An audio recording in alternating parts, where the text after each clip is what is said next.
This is the All 49ers weekly chat. We do this every Thursday at 3 o'clock. We're the best 49ers coverage in the world. Get to know us. Training camp starts this week.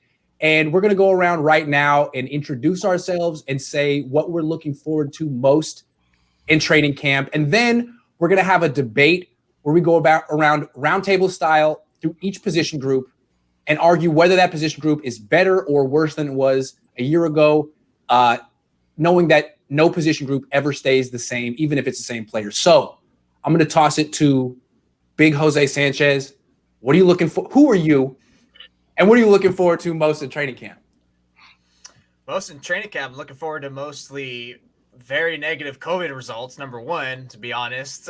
But other than that, if we're talking about on the surface, once they're actually getting into it and pads and everything, looking forward to the cornerback position. I know, Grant, you love my favorite phrase for Ahkello Witherspoon, burnt toast out there. Personally, he gets a little too much slack for my taste. Sure, slander him. He's getting burnt back there, dang near charcoal, pretty much. But the guy's got talent. It's indisputable. I just think 100% it was his confidence that got hurt. And being someone who's played corner and just knowing all the coaches that have played corner, they just know confidence is everything at that position. It's like the second most difficult position in football. So seeing him against Emmanuel Mosley, and the reason why I think there is going to be a somewhat open competition there is because the coaches love him. And we already know how much of the roster politics that you like to talk about. And it is true, especially in that locker room. I'm there. I see it too. So I think the fact that they didn't pull the plug on Witherspoon fast enough towards the end, they're probably going to be like, you know what? You had an offseason, hit the reset button. Let's see what you can do and show us what you do. It's just a little harmful. There's no preseason game for him. But all it takes is one slip up or one little thing that nudges them towards the other direction that can change the minds of some of these guys. Yeah, and real quickly, Witherspoon historically plays very well in camp.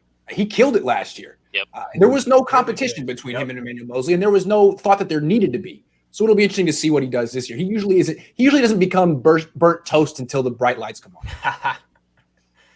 Maverick, what are you looking forward to? And you weren't here last week. Why don't you tell our viewers where you're from?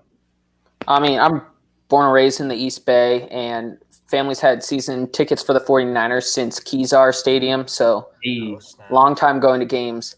But really what I'm excited for is the wide receiver competition, especially with Deebo Samuel's future in doubt.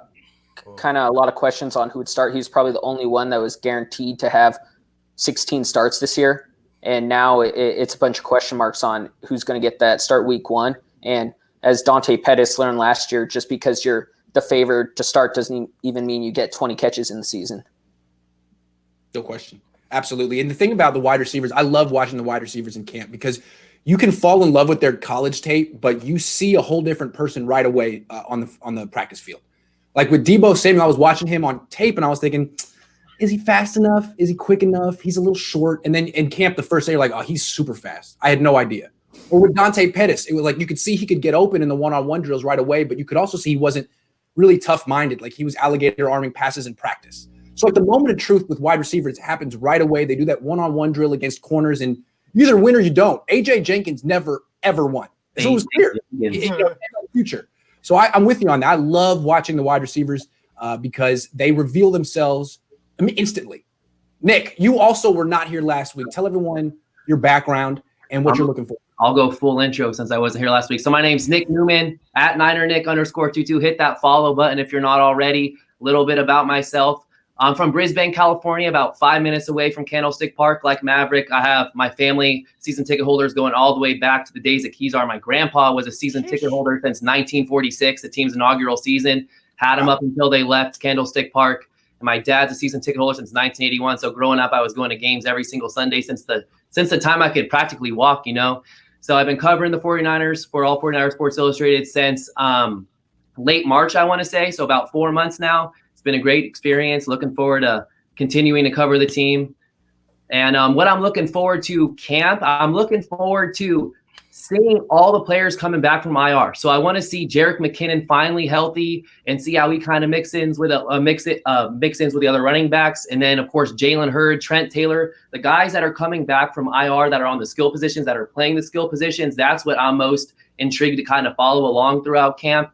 because we all saw Jalen Hurd's potential throughout the preseason. You know, everybody's talking about him. Trent Taylor, everybody has this huge fascination around Trent Taylor, so I'm excited to see him healthy. And then Jerick McKinnon, it would be nice to finally get him in that regular season action. So that's what I'm most excited for throughout camp.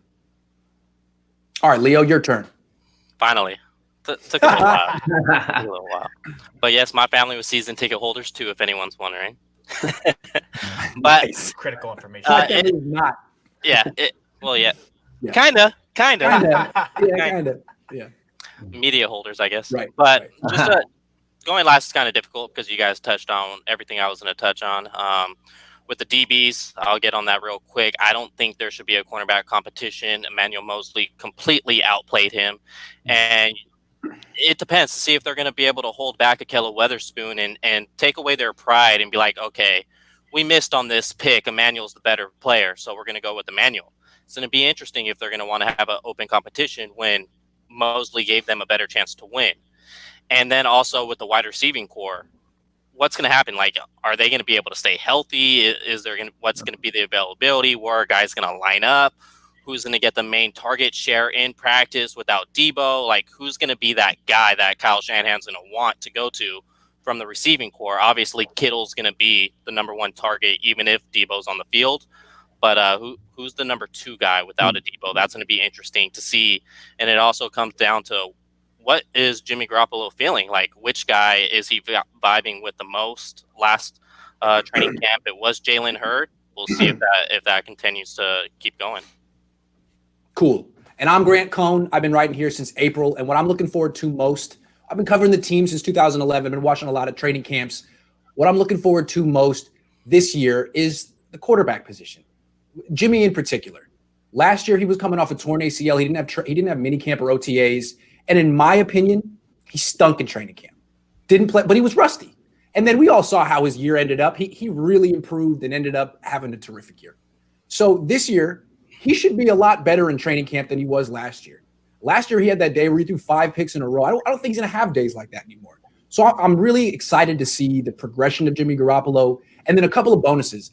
I'm excited to watch Nick Mullens play. He's one of my favorite players on the team, and we don't get to watch him during the year because he's the backup. So the only times you get to watch him are in practice, and I really enjoy watching him do his thing. He doesn't make like these wow throws, but he does all the little things so perfectly, like goes through progressions, and I just appreciate the guy. So I like watching him. That's something I look forward to. And then finally, the dark horse, unknown guy who steps up and makes a name for himself. It's like there's one every year, and it's cool to see some guy who is like clinging to the NFL dream all of a sudden burst through the door. And last year it was Ross Dwelly. This year, who knows who it's going to be? Probably someone we're not even thinking about. But I always like that story in training camp. So, okay. Also, anything? What's up, Leo? Really quick is also the base 3 tech. Who's that defensive tackle going to be? Are they just going to try and throw in Kinlaw? I don't think so. Who's going to win that job? I think it may be Julian Taylor. We'll see. But I would like to see who they're going to throw out there on that first team and see who they're giving a chance to. Right. I wouldn't expect Kinlaw to be the starter day one of camp. They usually make the rookie earn it. So who would it be? It could be Street. It could be Taylor. It could be Solomon Thomas, although I don't think it will be. But it's an interesting question.